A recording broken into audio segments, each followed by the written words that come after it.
Muy bien, en esta oportunidad vamos a hacer el tema de equilibrio, o también conocido como estática. Y para esto vamos a tener que analizar las condiciones de equilibrio. Una de las condiciones de equilibrio ya la conocemos de la semana pasada. ¿Qué tal, joven Daniel? Muy buenos días, ¿cómo estás? Por ejemplo, tenemos aquí la primera condición de equilibrio. ¿Qué tal, señora Carla? Muy buenos días. Tenemos aquí la primera condición de equilibrio, o también llamada equilibrio de traslación. Nos plantea lo siguiente, que cuando la sumatoria de todas las fuerzas, o la fuerza resultante, es igual a cero, entonces la aceleración debe ser igual a cero. No sé si esta expresión matemática ya se les hace conocida, se les hace familiar de la clase pasada. ¿Lo recuerdan por ahí? ¿Qué ocurre cuando la aceleración es igual a cero? Ahí se presentaban dos posibilidades. Una de ellas es que el móvil se encuentre en reposo o se esté desplazando. Pero si se está desplazando, necesariamente debe ser con mRU. Por eso que tenemos aquí dos esquemas, un vehículo en reposo y un vehículo desplazándose con mRU, ya que para ambos casos se cumple que la sumatoria de fuerzas o la fuerza resultante es igual a cero. Ahora aquí, ¿por qué se le llama equilibrio de traslación? Porque se observa que el móvil podría desplazarse con mRU, podría desplazarse, podría trasladarse. Por ese motivo, a la primera condición de equilibrio también se le conoce como equilibrio de traslación. Esto ya lo vimos, me parece, la clase pasada. ¿Con qué nombre? ¿Primera, segunda o tercera ley de Newton? A ver, por ahí se me lo recuerda. En la clase pasada de dinámica, esto ya lo habíamos visto, pero ¿con qué nombre? ¿Primera, segunda o tercera ley de Newton? Así es, muy bien, joven Fabricio, la primera ley de Newton. En el tema de dinámica, a esto se le conoce como la primera ley de Newton. Para el tema de estática o de equilibrio, se le conoce como la primera condición de equilibrio. Por eso que está aquí, entre comillas, no hay nada nuevo, ya que esto ya lo manejamos en la clase pasada. Ahora, para que la sumatoria de fuerzas o la fuerza resultante sea igual a cero, eso implica que la sumatoria de fuerzas, tanto en la horizontal como en la vertical, debe ser igual a cero. Esto acá sería su notación de tipo vectorial, ¿correcto? Pero con ustedes voy a trabajar de forma escalar, ya que es más fácil o más sencilla. De forma escalar se plantea en la horizontal que sumatoria de fuerzas que van a la derecha es igual a sumatoria de fuerzas que van hacia la izquierda. Y en el eje vertical se plantea que sumatoria de fuerzas que van hacia arriba es igual a sumatoria de fuerzas que van hacia abajo. Ahí tenemos entonces subrayado de color lila, de forma vectorial, y de color celeste su equivalente escalar, que es con el cual vamos a trabajar. Bien, hasta aquí podrían tomar la captura, teniendo en cuenta que en la clase pasada a esto se le conoció como la primera ley de Newton. Y en esta oportunidad se le conoce como la primera condición de equilibrio, o también como equilibrio de traslación. Luego tenemos que analizar la segunda condición de equilibrio, pero para ello tenemos que previamente determinar una cantidad física muy importante, que se le conoce como el torque o momento de fuerza. Yo les puedo asegurar su vacante, les podría apostar, mejor dicho, su vacante, que ustedes todos los días por lo menos realizan un torque o un momento de fuerza. Veamos por qué. Lo dice aquí. El torque momento de fuerza es una cantidad física vectorial que indica el efecto de rotación producido por una fuerza. Por ejemplo, cuando ustedes ingresan a una habitación que tiene una puerta, ustedes para poder ingresar lo que hacen es ejercer una fuerza, pero esa fuerza se encuentra a una cierta distancia del eje de giro, que corresponde a la bisagra. Y cuando ustedes justamente ejercen esa fuerza, la puerta que hace rota, gira. Entonces, ese efecto de rotación debido a una fuerza aplicada se le conoce como torque o momento de fuerza. Aquí tenemos otro ejemplo. Una persona utiliza una herramienta para ajustar o desajustar este perno. Entonces la persona ejerce una fuerza F, la cual se encuentra a una cierta distancia del eje de giro. Y si ese perno rota, gira, entonces la persona físicamente ha ejercido un torque o un momento de fuerza, ¿correcto? Entonces hasta aquí estamos describiendo lo que es un torque o un momento de fuerza. Hasta aquí pueden tomar la captura. Pero ahora yo necesito también calcular, quiero conocer numéricamente cuánto vale ese torque o ese momento de fuerza aplicado. Para eso entonces vamos a ir a la siguiente diapositiva. E inclusive les voy a enseñar dos métodos, dos formas para conocer el torque o momento de fuerza. Bien, pasamos entonces a la siguiente diapositiva y ahí les voy a enseñar cómo determinar el torque o momento de fuerza. Tenemos aquí entonces el torque o momento de fuerza bajo el método 1. Por ejemplo, tenemos aquí una puerta, por aquí tenemos la manija de la puerta, por el cual se ha ejercido una fuerza F. Y al otro extremo tenemos el punto de giro, que sería como la bisagra. Luego, tenemos una longitud R que hay desde el punto de aplicación de la fuerza F, que es la manija, hasta el punto de giro. Quiero conocer el torque. Muchas veces nos han dicho, o nos han planteado en el colegio quizás, que el torque es igual a fuerza por distancia. Sí, muchas veces nos han planteado que el torque es igual a fuerza por distancia. Y eso es válido, sí es correcto. Pero hay que tener en cuenta quién es esa fuerza y quién es esa distancia, ¿correcto? Pues ojo, el torque es fuerza por distancia, pero hay que tener en cuenta quién realmente es esa fuerza que realiza el torque y además quién es esa distancia correspondiente. Bien, para el método 1 vamos a hacer algo previo. Vamos a recordar un poquito de geometría. Por ejemplo, acá tengo un punto en el espacio, ese de color verde. Sí, tengo un punto en el espacio de color verde. Y voy a trazar por aquí una recta de color negro.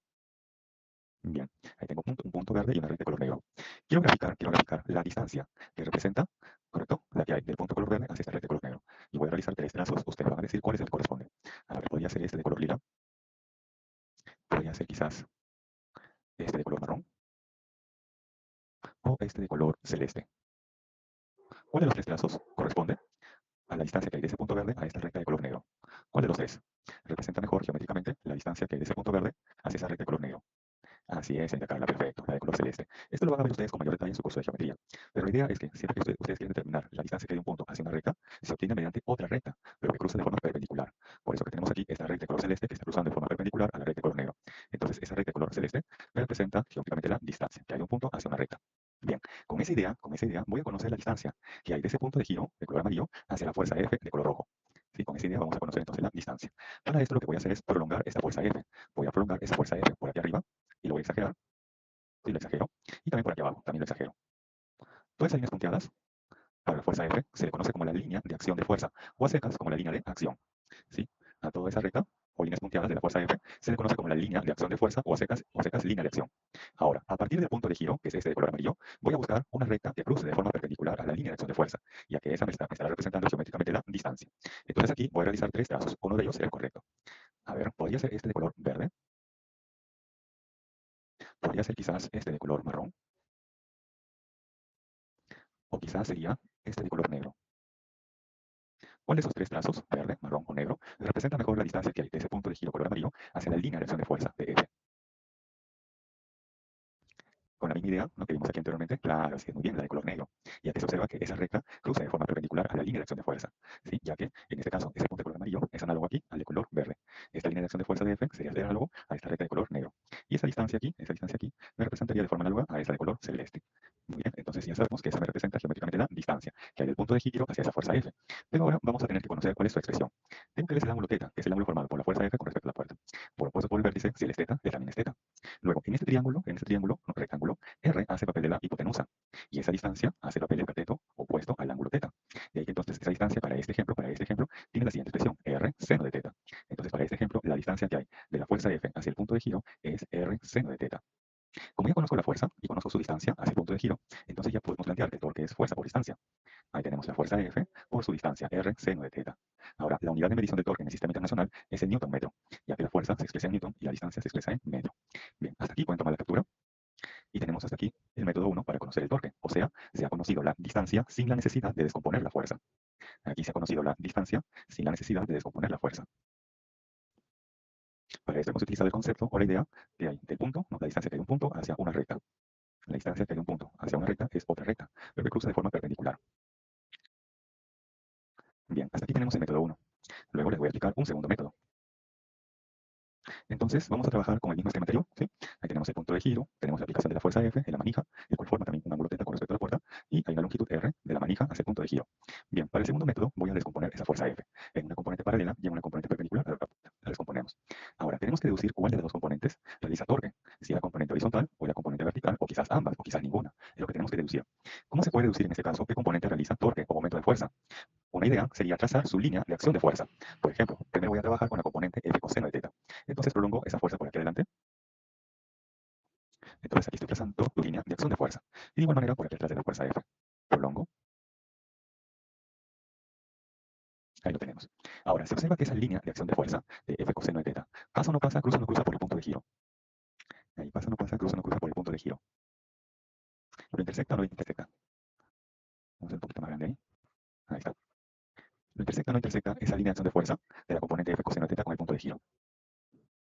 Claro, sí, esa sí cruza, muy bien. Entonces, ¿cuál sería la distancia que hay de esa línea de acción de fuerza con respecto a ese punto de giro? Es como que este fuera el punto de giro, ahí está, y esta sea la recta. Entonces, ¿qué distancia hay de ese punto hacia esa recta? Si la recta pasa o cruza por el punto de giro. En ese caso, la distancia sería 0. Y si la distancia vale 0 y sabemos que el torque es fuerza por distancia, entonces multiplico F coseno de θ por la distancia que vale 0 y ese resultado ¿cuánto nos da? 0. Eso quiere decir, moraleja, sí, moraleja, que toda aquella fuerza o toda aquella línea de acción de fuerza que pasa o cruza por el punto de giro no realiza torque. Moraleja, toda aquella fuerza o toda aquella línea de acción de fuerza que pasa o cruza por el punto de giro no realiza torque. Entonces, esta componente F coseno de θ no realiza un torque respecto de este punto de giro. Ahora vamos a analizar la otra componente, la componente F seno de θ. Para él también voy a prolongar esa fuerza por aquí arriba. Ahí está, lo exagero. Y también por aquí abajo. Todo eso corresponde a la línea de acción de fuerza de F seno de θ. Ahora, a partir del punto de giro, voy a buscar una recta que cruce de forma perpendicular. Por ejemplo, trazo esta recta de color marrón. Ahí está. Trazo esta otra de color plomo. Ahí está. Y trazo esta de color negro. ¿Cuál de esas tres rectas o trazos representa mejor la distancia que hay de ese punto de giro color amarillo hacia la línea de acción de fuerza de F seno de θ? ¿La recta de color plomo, negro o marrón? ¿Cuál de los tres representa mejor la distancia que hay de ese punto de giro? Claro, muy bien, la de color negro, ya que se observa que esta está cruzando de forma perpendicular a esa línea de acción de fuerza. Entonces, esas aquí se descartan. ¿Listo? Ahora, observo aquí.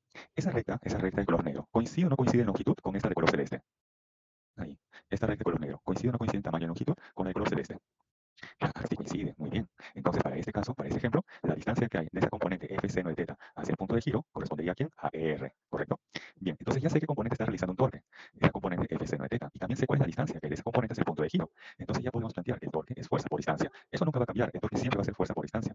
Pero hay que tener en cuenta quién es esa fuerza y cuál es su respectiva distancia. En este caso, tenemos ahí esa fuerza f seno de teta por su respectiva distancia, que en este caso es R. Muy bien, ahí lo tenemos. Hasta aquí pueden tomar la captura. ¿Sí? Hasta aquí pueden tomar la captura. Teniendo en cuenta entonces como moraleja, así como moraleja, de toda aquella fuerza que pasa o cruza por el punto de giro no realiza torque. Toda aquella fuerza o toda aquella línea de acción de fuerza que pasa o cruza por el punto de giro no realiza torque. Ahora, comparen el resultado del torque del método 1 con el método 2. Les doy unos segundos para que comparen el resultado del torque del método 1 con el método 2. Observen esos resultados. ¿Son iguales o son diferentes? A ver, observen ahí sus capturas de pantalla del método 1 con el método 2. Comparen ahí esos resultados del torque. ¿Son iguales o son diferentes?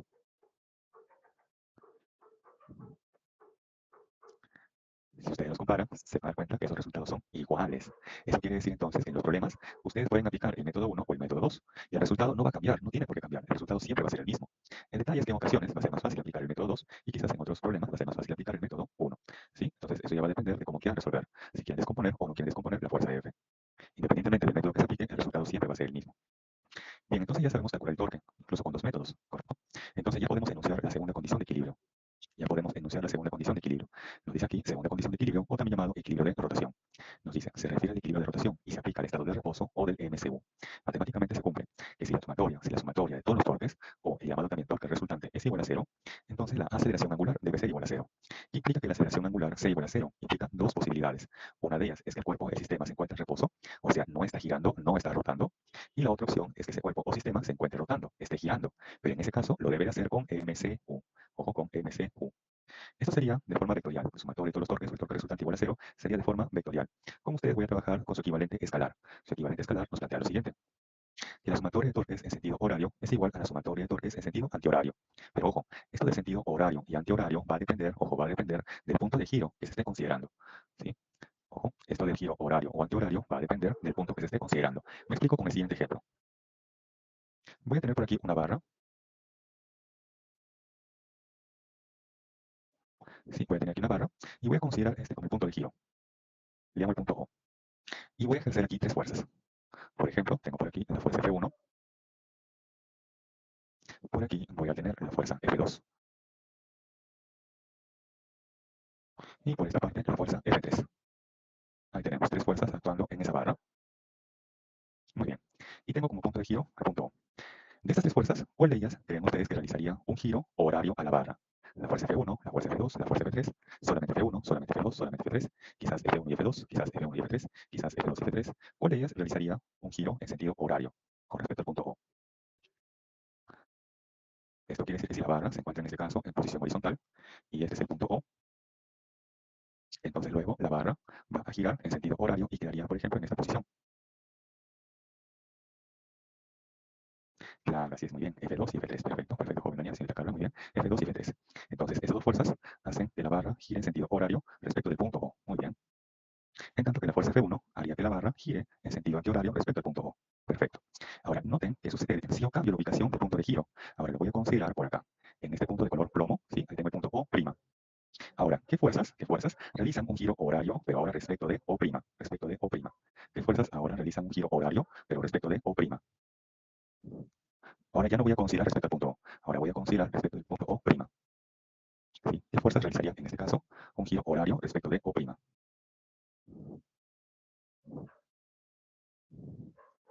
A ver, F1 y F2. Sí, todos coinciden, F1 y F2 en sentido horario, pero ojo respecto de O'. Respecto de O'. Claro, así es. En este caso sería la fuerza F3. En este caso sería la fuerza F3. Así es, la fuerza F3. Entonces ahora la fuerza F3 respecto del punto O' realiza un giro en sentido horario, pero la fuerza F1 y la fuerza F2 ahora realizan un giro antihorario. Muy bien. Por eso les comentaba aquí que esto del giro horario o antihorario va a depender del punto que se esté considerando. Por ejemplo, cuando se había realizado respecto del punto O, las fuerzas que realizan un giro horario eran F2 y F3. Pero cuando se consideró como punto de giro al punto O', ahora quien realiza ese giro horario es solamente la fuerza F3. ¿Sí? Por lo tengan mucho cuidado también con el punto de giro que estén considerando. No vayan a pensar ustedes que si yo cambio el punto de giro, las fuerzas necesariamente siempre van a mantener el mismo sentido. Por ejemplo, eso no ocurre con la fuerza F2. La fuerza F2 con respecto realiza un giro horario, pero si analizo con respecto al punto O', ahora esa fuerza F2 realizaría un giro antihorario, ¿sí? Bien, hasta aquí pueden tomar la captura. Hasta ahí pueden tomar la captura. Entonces, en resumen, ya tenemos hasta aquí la primera condición de equilibrio, o también llamada equilibrio de traslación, y la segunda condición de equilibrio, o también llamada equilibrio de rotación. ¿Por qué se le llama equilibrio de rotación? Porque el cuerpo o sistema podría estar rotando, podría estar girando, pero necesariamente con MCU. Necesariamente con MCU. Bien, continuamos. Ahora, vamos a indicar cuando un cuerpo o sistema se encuentra estrictamente en equilibrio. Se dice que cuerpo o sistema, o sea, dos o más cuerpos se encuentran o están en equilibrio cuando cumplen simultáneamente, ojo, cumplen simultáneamente la primera y la segunda condición de equilibrio. La primera condición de equilibrio nos dice que se refiere al equilibrio de traslación y se aplica al estado de reposo o de MRU. Y la segunda condición de equilibrio dice que se refiere al equilibrio de rotación y se aplica al estado de reposo o también del MCU. De esas palabras que he resaltado, que he subrayado, ¿cuál de ellas se repite, tanto en la primera como en la segunda condición de equilibrio? De esas palabras que he subrayado, ¿cuál de ellas se repite tanto en la primera como en la segunda condición de equilibrio? Ahí al ojo, en la palabra reposo.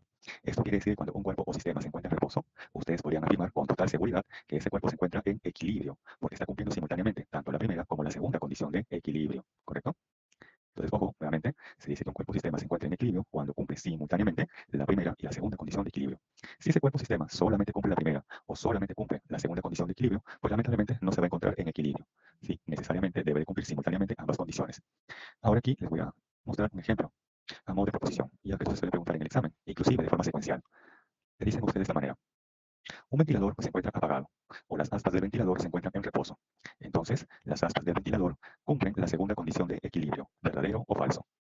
Un ventilador se encuentra apagado o las aspas del ventilador se encuentran en reposo. Entonces, las aspas del ventilador cumplen la segunda condición de equilibrio, verdadero o falso.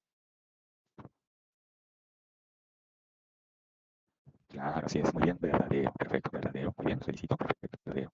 Entonces, al inicio el ventilador está apagado, sus aspas se encuentran en reposo, o sea, no está girando y por lo tanto está cumpliendo hasta aquí la segunda condición de equilibrio. Muy bien, perfecto. Segunda proposición. Ahora, les indican que el ventilador ahora es encendido, se ha prendido y se ha pasado del nivel 1 o de la velocidad 1 a la velocidad 2. Entonces, las aspas del ventilador cumplen la segunda condición de equilibrio. Al inicio estaba apagado, correcto. Ahora, la segunda proposición les indica que el ventilador se enciende y se pasa del nivel 1 o de la velocidad 1 al nivel 2 o una velocidad 2. Entonces, las aspas del ventilador cumplen la segunda condición de equilibrio, verdadero o falso.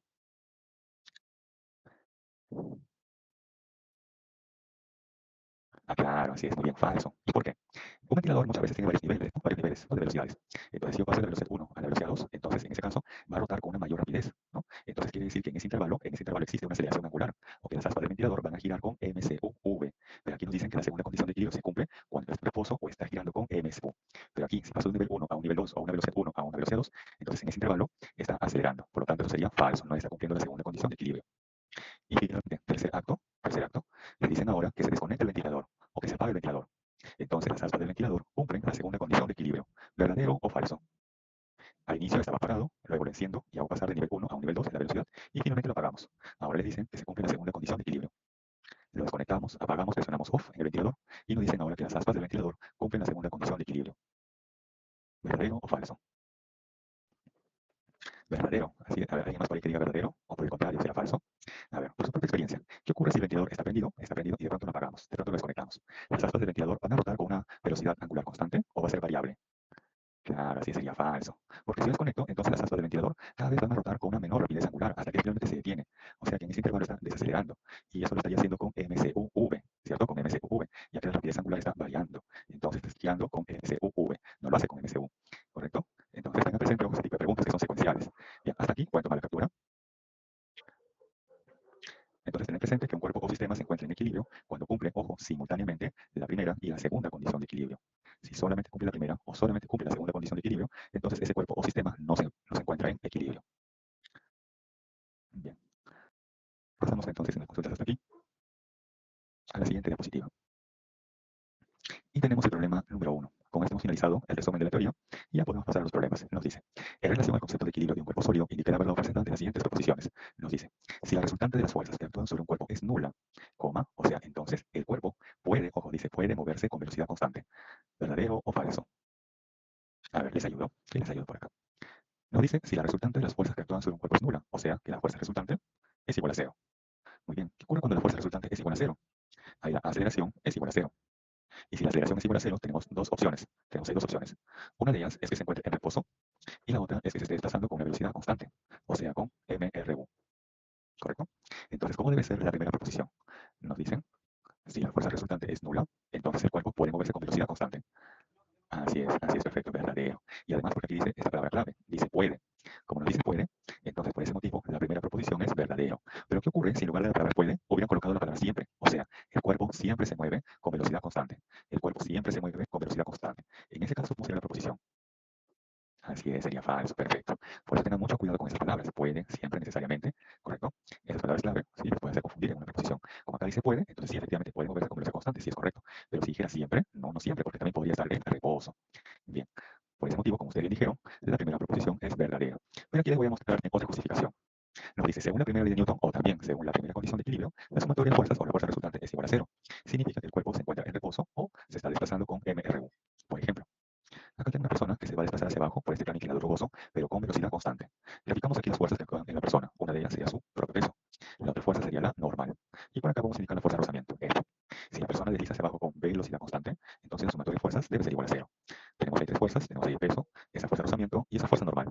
Ahí verifiquen, esa sumatoria vectorial es la sumatoria vectorial de peso más esa fuerza de rozamiento F más la fuerza normal. Eso no igual a cero. A ver, primera semana de vectores. Esa sumatoria vectorial, eso no igual a cero.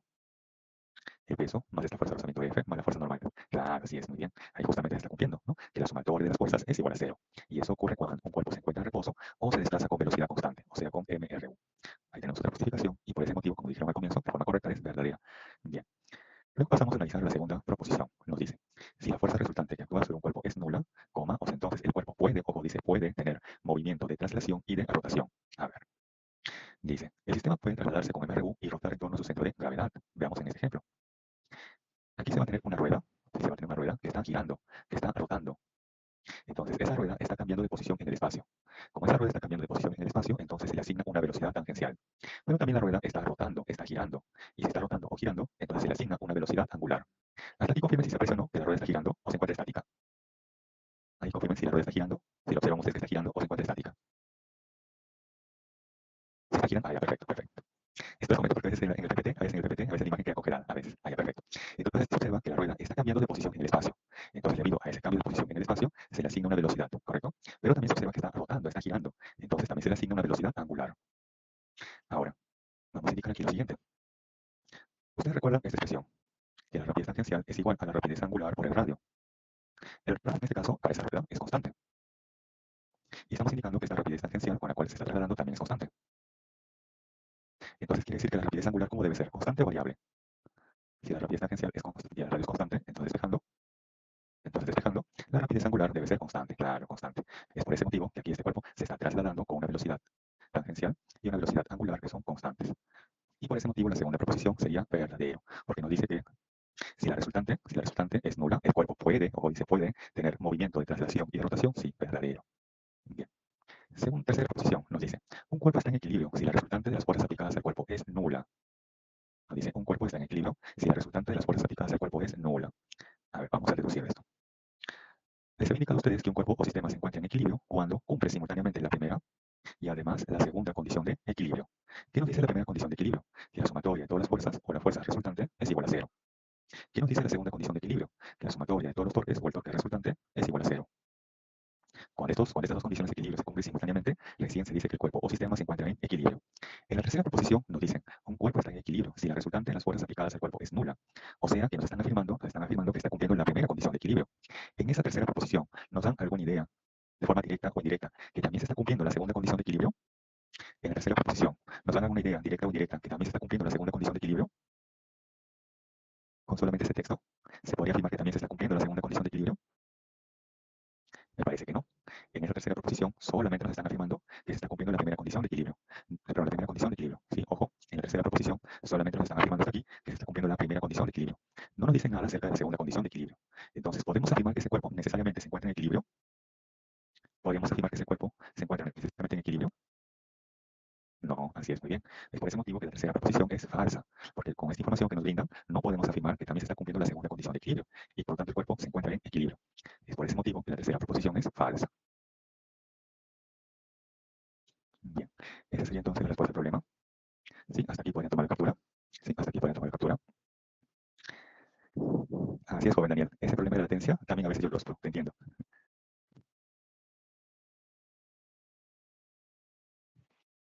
Bien, entonces hasta aquí tenemos el problema número 1 y podemos pasar entonces al siguiente problema, número 2.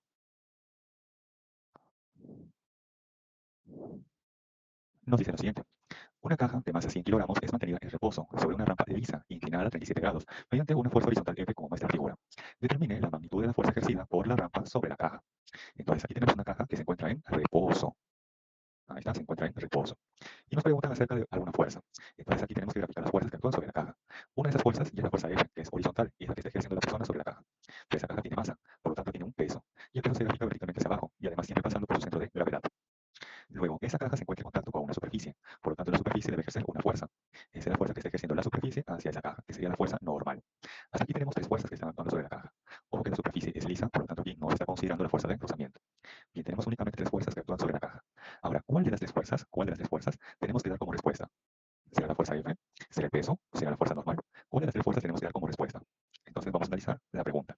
Dice, determine la magnitud de la fuerza ejercida por quién, por la rampa. ¿Sobre quién? Sobre la caja. ¿Cuál sería esa fuerza que ejerce la rampa, esa superficie plano inclinado hacia la caja? ¿Será la fuerza F? ¿Será el peso? ¿O será la fuerza normal? ¿Cuál de esas fuerzas es la que está ejerciendo la rampa sobre la caja? Así es, la fuerza normal. Es por eso que para este problema tenemos que dar como respuesta el valor o la magnitud de la fuerza normal, ¿correcto? Bien, entonces ya sabemos cuál es esa fuerza que tenemos que dar como respuesta. Ahora, ¿cómo lo vamos a resolver? Nos dicen que se encuentra en reposo. Nos dicen ahí que se encuentra en reposo. Por lo tanto, podríamos aplicarle la primera condición de equilibrio, sumatorio de fuerzas igual a cero.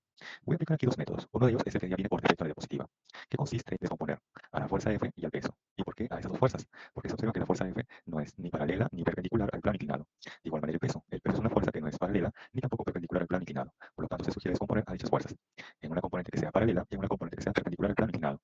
De ahí que vamos a tener sus componentes de peso, mg seno 37 para la componente paralela y mg coseno de 37 para la componente perpendicular. También vamos a descomponer la fuerza F en una componente paralela y en una perpendicular al plano inclinado.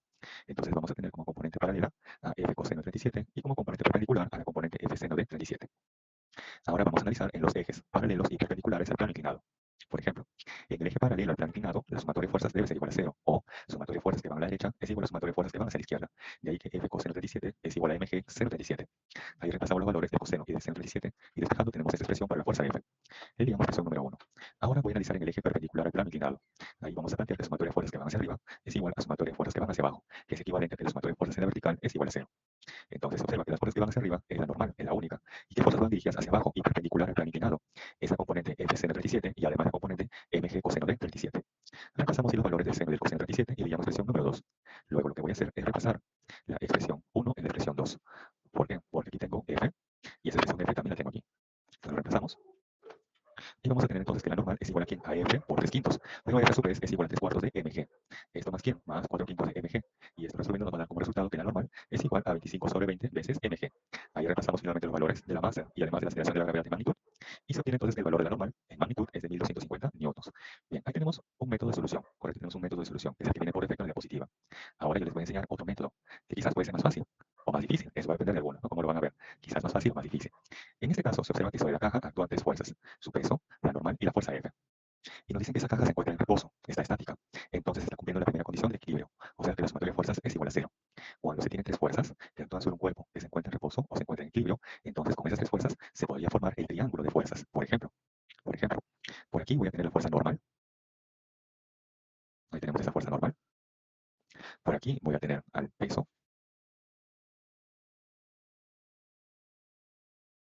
Ahí tenemos el peso. Y finalmente por aquí tenemos esa fuerza F.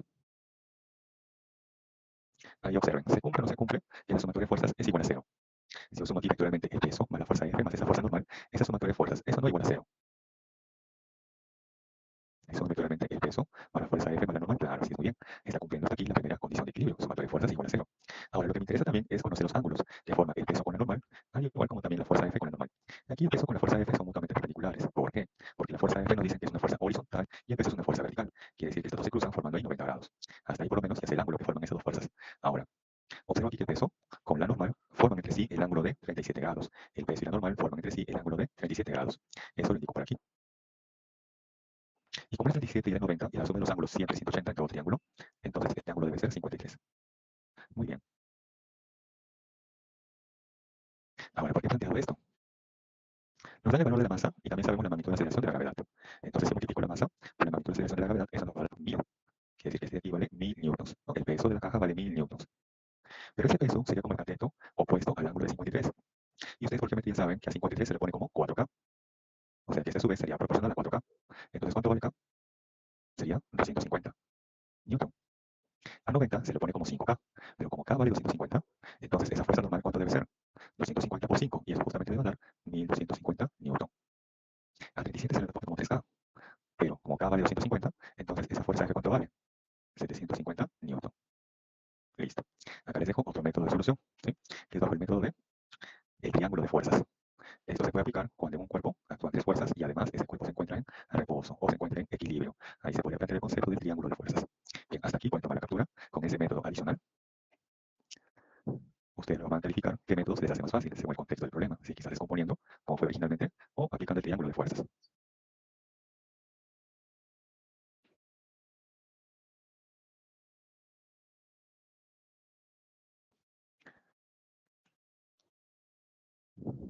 Bien, si me consultas hasta aquí, entonces voy a pasar al siguiente problema. Bien, problema número 3. Nos dice, una esfera homogénea de peso 7 newtons está en reposo. Ojo, dice que está en reposo. Entre los planos lisos con ángulos de inclinación de 37 y 53 grados como muestra la figura. Pregunta, determine la magnitud de la fuerza que ejerce el plano de 37 grados sobre la esfera. Entonces aquí tenemos que graficar las fuerzas que actúan sobre la esfera. Una de ellas sería su propio peso. Su peso se grafica verticalmente hacia abajo y además pasando por su centro de gravedad. Ahí tenemos el peso de la esfera. Verticalmente hacia abajo y además pasando por su centro de gravedad, que en este caso coincide con su centro geométrico, ya que la esfera es homogénea. Cuando un cuerpo es homogéneo, va a coincidir muchas veces su centro de gravedad, ¿sí? Con su centro geométrico. Bien, hasta aquí confirmen si se aprecia o no el peso W, una flechita de color morado hacia abajo. Ahí confirmen si se aprecia, por favor. Sí, confirmen que se aprecia. Ok, gracias. No te les comento porque a veces la diapositiva a veces se bujea un poquito, ¿no?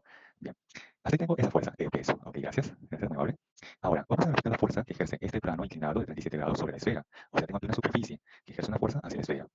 Les voy a dar aquí tres opciones. Una de ellas es la correcta.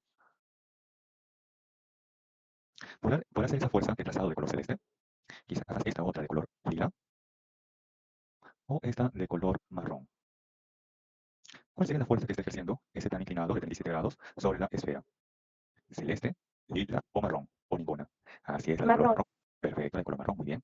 Y es que esa fuerza, que es la normal, siempre es perpendicular a la superficie. Entonces aquí nos hacen la pregunta, bien, determine la magnitud de la fuerza que ejerce el plano de ángulo 37 grados sobre la esfera. O sea, en este caso nos preguntan, o tenemos como respuesta el valor de esta fuerza de color marrón, ¿correcto? Que para este caso lo paso limpio, correspondería a la normal N1. En este caso tenemos que dar como respuesta la normal N1, que es la fuerza que está ejerciendo ese plano inclinado de 37 grados sobre la esfera. Ahora, por aquí arriba tenemos también otra superficie, otro plano inclinado. Por lo tanto, él también está ejerciendo una fuerza hacia la esfera. Y esa fuerza también debe ser perpendicular a la superficie. Ahí tenemos la normal N2. Muy bien. Y son las únicas fuerzas que actúan sobre la esfera, ya que los planos además son lisos. Bien. Entonces aquí tenemos un cuerpo que se encuentra en reposo y en él actúan tres fuerzas. Entonces, ¿qué podría hacer con esas tres fuerzas? ¿Podría o no podría aplicar ese método del triángulo de fuerzas? ¿O me conviene quizás descomponer? ¿Qué me conviene aquí? ¿Qué sería más factible? ¿Descomponer o aplicar el triángulo de fuerzas? ¿Qué sería más fácil, según su criterio? ¿Aplicar el triángulo de fuerzas o descomponer? Nos propone por ahí descomponer. Ya. Vamos a asumir ello. Entonces voy a hacer aquí un bosquejo. Correcto, voy a hacer un bosquejo. Entonces grafico por aquí el peso. Correcto. Ahora, luego tendríamos que descomponer a la fuerza N1 y también a la normal N2. Descomponemos a N1. Entonces sería ahí una componente vertical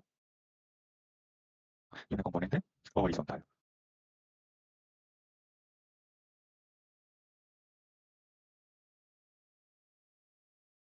Y de igual manera para N2 lo tendríamos que descomponer en una componente vertical y en una componente horizontal. Muy bien. Si ustedes hacen esto, va a haber un gran problema. Es que de todas estas fuerzas, ¿cuál se conoce el valor numérico? ¿Cuál se conoce su valor numérico? El peso, ¿cierto? Yo conozco el valor numérico únicamente como dato, nos dan aquí el peso. Y si yo descompongo, miren cuántas fuerzas tendría aquí yo desconocidas. Si yo descompongo, ¿cuántas fuerzas tenemos aquí desconocidas? Tenemos acá cuatro fuerzas desconocidas. O sea, en lugar de disminuir la cantidad de fuerzas desconocidas, ahora las he aumentado. ¿Me explico? En el problema original tenemos ahí el peso, la normal N1 y la normal N2. En este gráfico original, ¿cuántas fuerzas desconocidas tenemos? Dos únicamente, N1 y N2. Ahora, si yo trabajo con descomposición, ahora en lugar de disminuir, he aumentado el número de fuerzas desconocidas. Tengo dos para la normal N1 y tengo dos más para la normal N2. O sea, en lugar de hacerlo más sencillo, lo estoy haciendo más complejo. Es por eso que para este problema se sugiere aplicar el triángulo de fuerzas. Sí, para este problema se sugiere aplicar el triángulo de fuerzas. Bien. Entonces, eso se puede aplicar sí, pero les va a tomar más tiempo porque se ha incrementado el número de incógnitas, el número de variables. Pasamos de 2 ahora a 4. Bien, entonces, vamos a analizar en este caso bajo el triángulo de fuerzas, ¿correcto? Entonces tengo aquí el peso, ahí tengo el peso, tengo la normal N2 y quien cierra el triángulo es la normal N1. Ahí también verifiquen si se cumple o no, que vectorialmente la suma del peso más la normal N2 más la normal N1, eso no igual a 0. Ahí verifiquen si la sumatoria de las tres fuerzas nos da igual a 0. Claro, sí se cumple, muy bien. Ahora lo que intentamos deducir son los ángulos que forman, por ejemplo, el peso con la normal N1 y también el peso con la normal N2. Eso se va a obtener de la geometría del problema. Veamos aquí. Habíamos indicado que la normal, ya sea N1 o N2, forman siempre 90 grados con la superficie. Entonces me voy a apoyar de ese criterio que ya se conoce. Ahí tenemos 90 grados. Luego, el plano inclinado, sería abajo, formaliza 37 grados con la horizontal. Ahí está, 37 grados, lo resalto. En ese triángulo, vamos a indicar aquí, de color amarillo, allí, ¿sí? El 37, por aquí 90. Eso quiere decir entonces que este ángulo, un ratito, quiere decir entonces que este ángulo de color verde, ese ángulo de color verde, ¿cuánto debe ser? En ese triángulo que había resaltado de color amarillo. Si el 37 y el 90, entonces este ángulo de color verde, ¿cuánto debe ser? 53, claro, muy bien, debe ser 53. Ahora me concentro, así es, perfecto, 53, muy bien. Ahora me concentro en ese triángulo, que voy a resaltar de color marrón. O mejor, a ver otro color que se aprecie. A ver, vamos a ver aquí otro color, o este no. A ver, en este triángulo que voy a resaltar de color celeste. Ahí en ese triángulo que estoy resaltando de color celeste. Ahí. Este ángulo es 53, por aquí forma 90. Eso quiere decir entonces que el peso y la normal N1 están formando entre sí el ángulo de 37 grados. Sí, el peso con la normal N1 está formando entre sí 37 grados. Eso es justamente lo que tenemos que indicar luego en el gráfico, en ese triángulo de fuerzas. Ahí tenemos el peso y la normal N1 forman entre sí 37 grados. Ahora tengo que conocer el ángulo que forma el peso con la normal N2. Borramos esto y ahora me concentro con la normal N2. Esa normal N2 también forma 90 grados con respecto a la superficie, siempre. Ahora voy a prolongar esa fuerza normal N2 por aquí, lo prolongo. Ahí está, lo prolongo. Y se ha formado un triángulo rectángulo, este que voy a sombrear de color amarillo.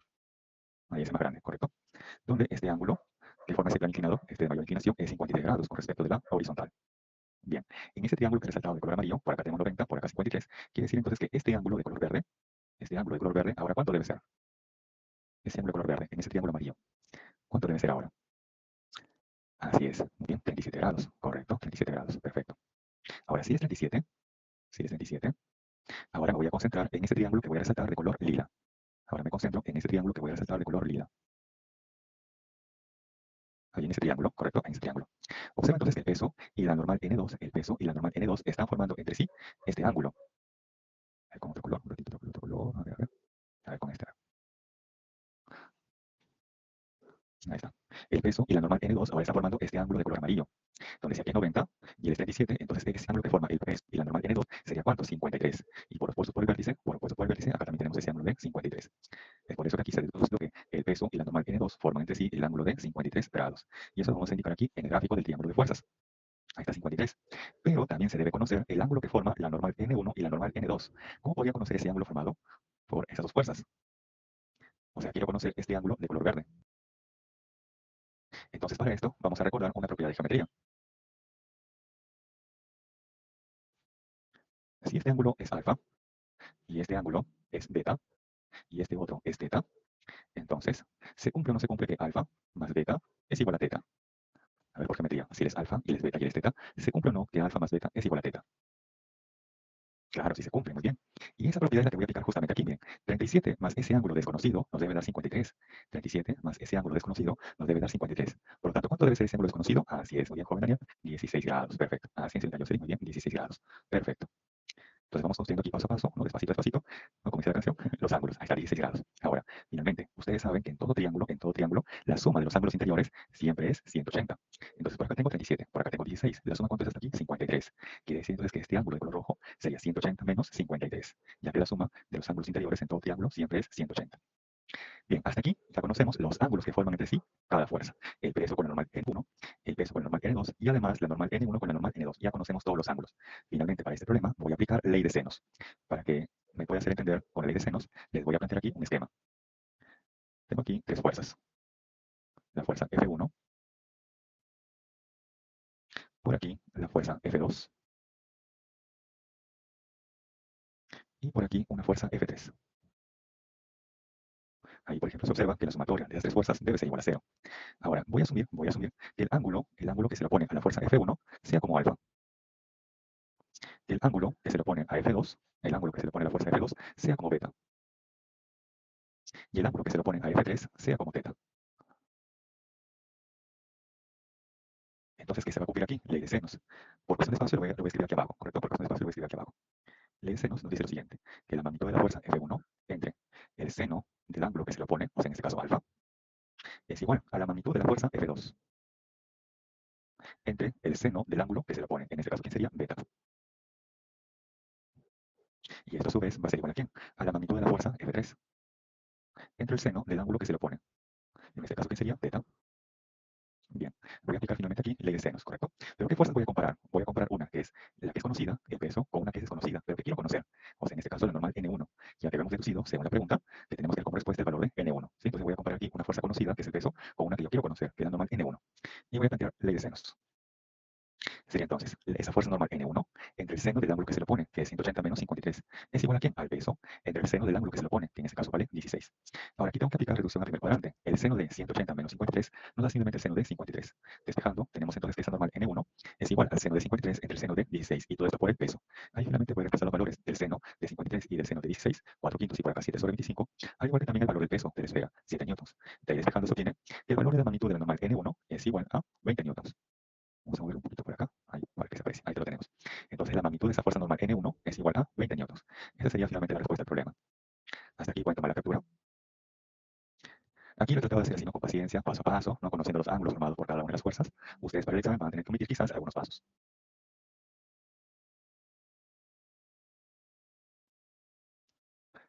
Bien, hasta aquí pueden tomar la captura.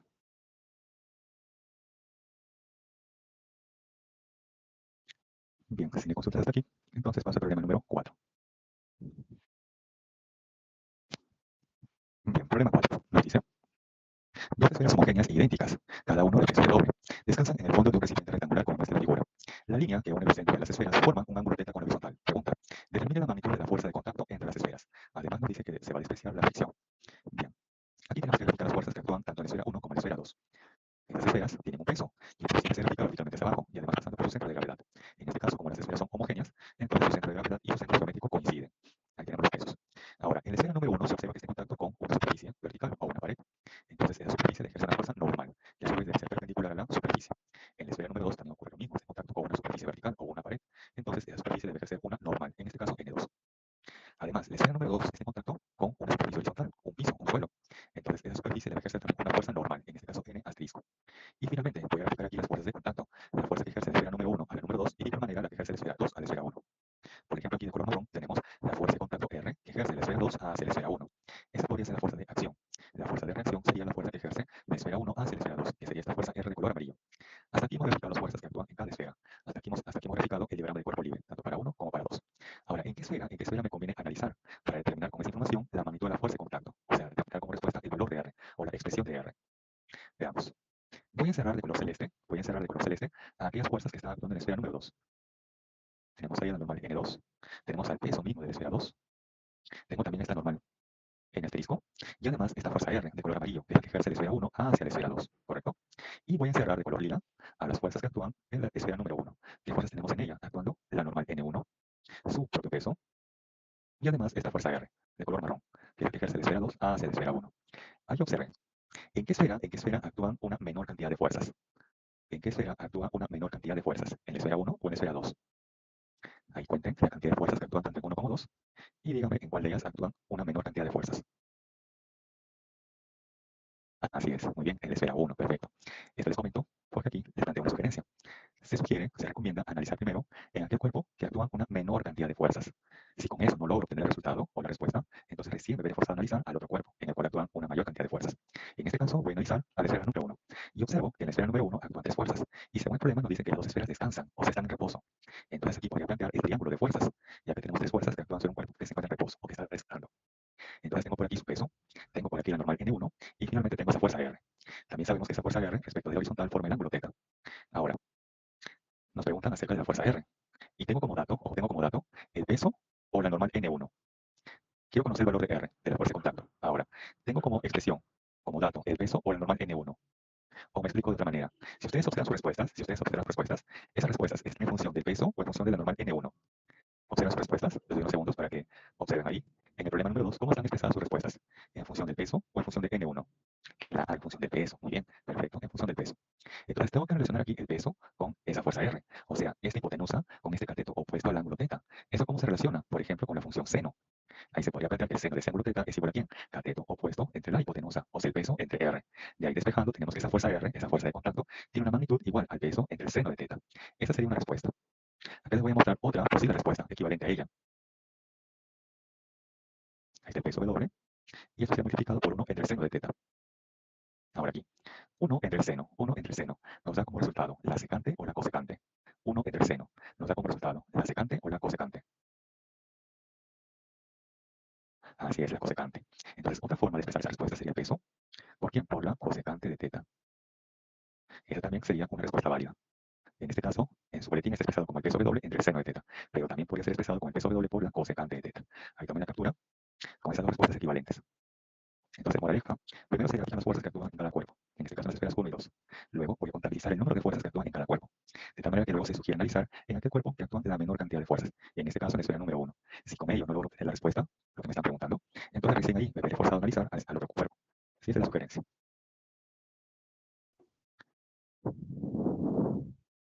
Bien, unos segundos más y pasamos luego.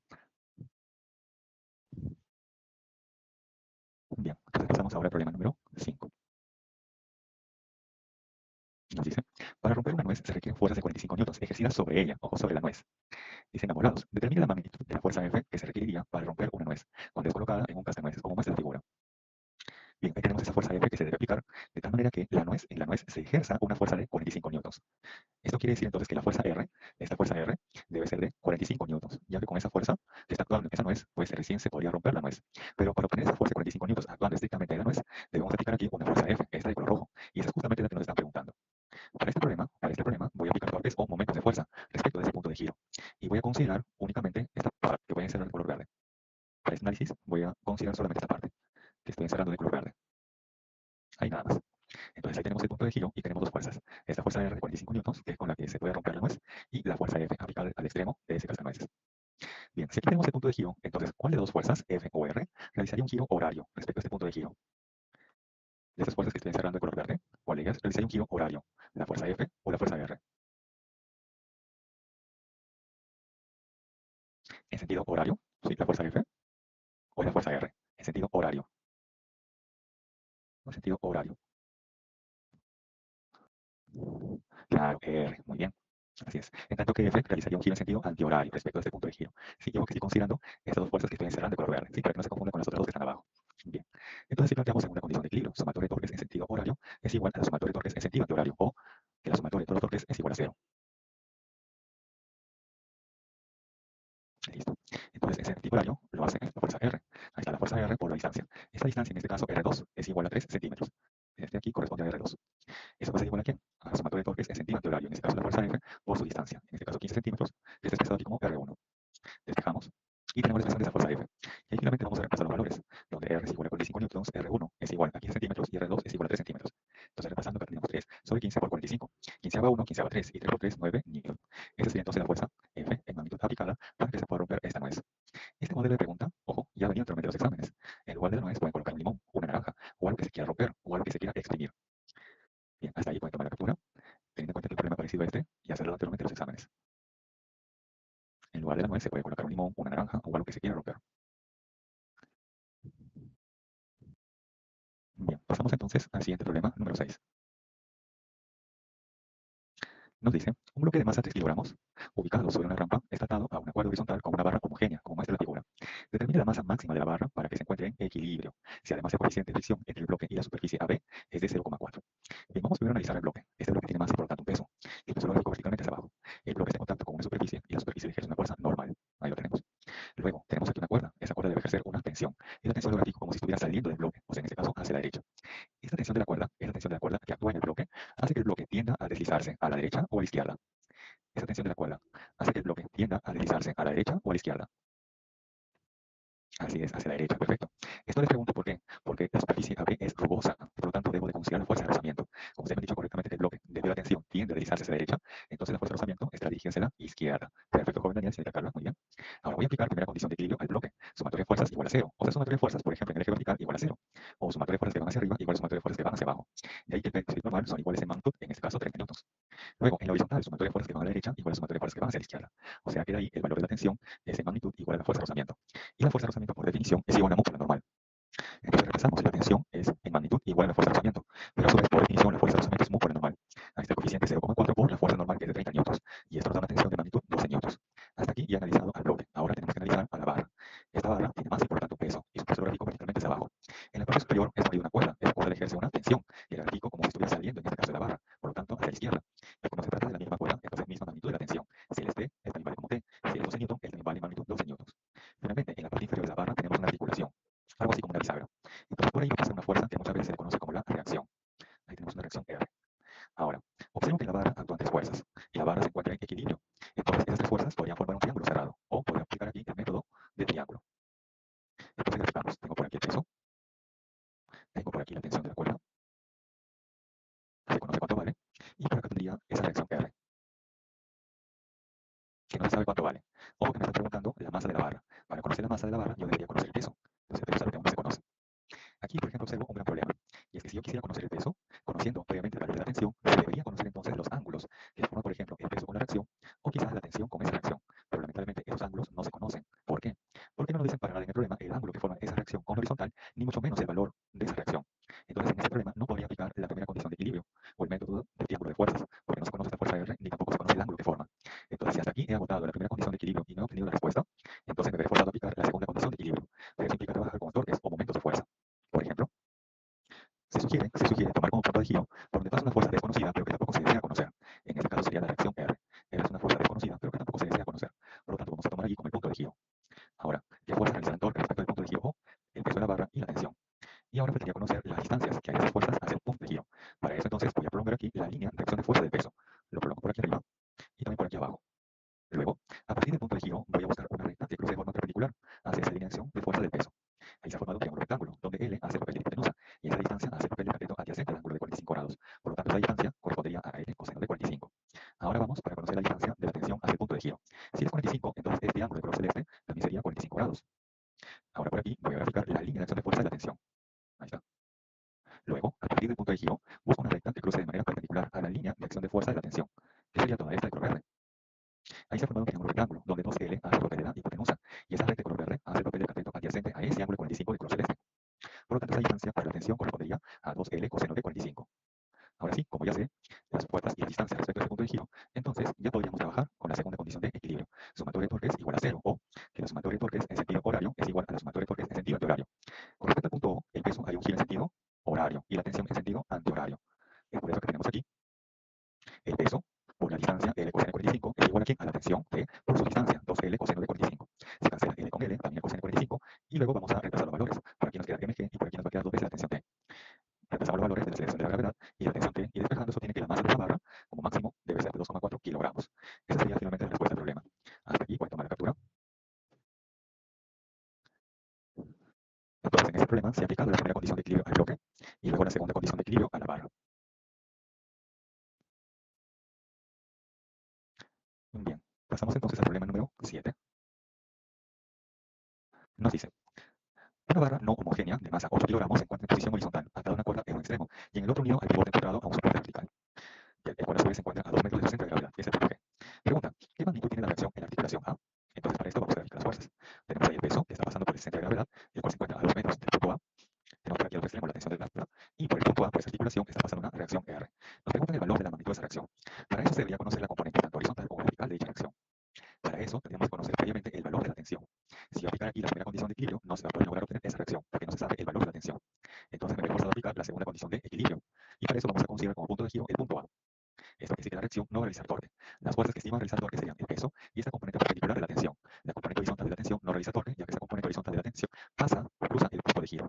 Bien, planteamos entonces sumatoria de torques en sentido horario es igual a la sumatoria de torques en sentido antihorario respecto del punto de giro A.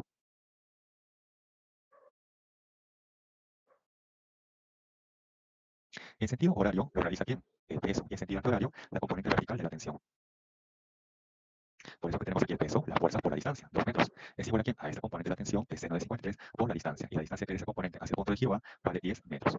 De ahí despejando y repasando los valores de la masa y de la aceleración de la gravedad de magnitud y también del seno de 53, se obtiene que la magnitud de la tensión es igual a 20 newtons. Ahora, ya sé el valor de la tensión, Y con ello ya puede conocer la magnitud de la reacción R. Para eso vamos a descomponer esa reacción R en una componente horizontal y vertical. Y luego planteamos primera condición de equilibrio en el eje horizontal. Sumatoria de fuerzas que van a la derecha igual sumatoria de fuerzas que van hacia la izquierda. O sea que esa componente horizontal de la reacción debe ser igual a T coseno de 53. Y hay que despejando la magnitud de la tensión y el coseno de 53, entonces el componente horizontal de la reacción vale 12 newtons. Ahora en el eje vertical, sumatoria de fuerzas que van hacia arriba igual sumatoria de fuerzas que van hacia abajo. ¿Qué fuerzas van hacia arriba? Es la componente vertical de la reacción y es la componente de la tensión. ¿Y qué fuerzas van hacia abajo? El peso de esa barra. Ahí repasando los valores de la tensión, el seno de 53, la masa y la aceleración de la carga, se obtiene que la reacción en la vertical tiene una magnitud de 64 newtons. Con esto ya podré conocer finalmente la magnitud de la reacción, como la raíz cuadrada de su componente horizontal al cuadrado más su componente vertical al cuadrado. Allí repasando, se obtiene finalmente que la magnitud de esa reacción es de aproximadamente 65,12 newton. Esa sería entonces la respuesta al problema número 7. Hasta aquí pueden tomar la captura, para luego pasar finalmente al problema número 8.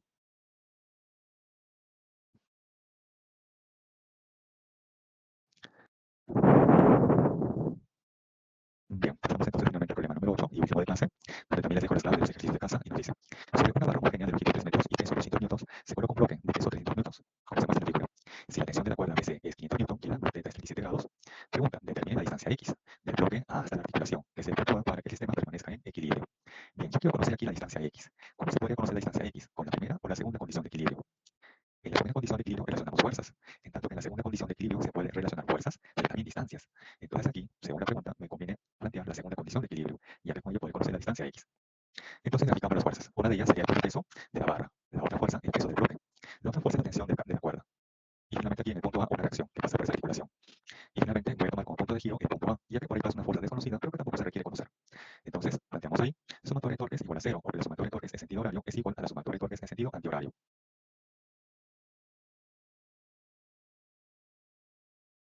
Bien, descomponemos la tensión en una componente horizontal y en una componente vertical, y la componente que sí está realizando torque sería la componente vertical. La componente horizontal no realiza torque, ya que esta componente se observa que su dirección de fuerza pasaría por el punto de giro A. Ahora, los pesos tanto del bloque como de la barra realizarían un giro en sentido horario y esa tensión vertical un giro en sentido antihorario. Por eso tenemos que finalmente el peso de W1, ahí está la fuerza por la distancia X, más el peso de W2 por la distancia que es L medios, y ya que la barra es homogénea, por lo tanto ese peso estará pasando por un centro geométrico, o sea, una distancia L medios de cada extremo. Eso va a ser igual a esta componente de la tensión por la distancia, en este caso la longitud de la barra. Ahí repasamos los valores de los pesos y la distancia L que vale 3 metros, y además que ese θ sería 37 grados, 37 quintos, y despejando se obtiene finalmente que esa distancia X es igual a 2 metros. Esa sería finalmente la respuesta al problema. Entonces aquí se ha aplicado la segunda condición de equilibrio, ya que con ello puedo relacionar la fuerza con la distancia X que nos están preguntando. Hasta aquí pueden tomar la captura. Y eso sería entonces todo por el parte jóvenes. Hasta aquí verifiquen si les faltara alguna diapositiva, ya sea de la teoría o de los problemas. Sí, así verifiquen también si les falta alguna diapositiva. Sí, me lo hacen saber con total confianza para pasar a aquella diapositiva que posiblemente les haga falta. Sí, ahí verifiquen, de unos segundos más. La 7, problema 7. Ok, problema 7. Entonces voy a salir un ratito para colocar el problema 7. Bien, ahí tenemos el problema 7. Ahí para que le puedan tomar la captura. Sí, alguna diapositiva por ahí también. Bien, jóvenes. Entonces, eso sería todo por mi parte. Cuídense mucho, que pasen un bonito día. Como yo sea, hasta la siguiente clase. Gracias por su atención, su paciencia, su comprensión, como siempre. Muchas gracias a ustedes. Que pasen un bonito día. Sigan estudiando.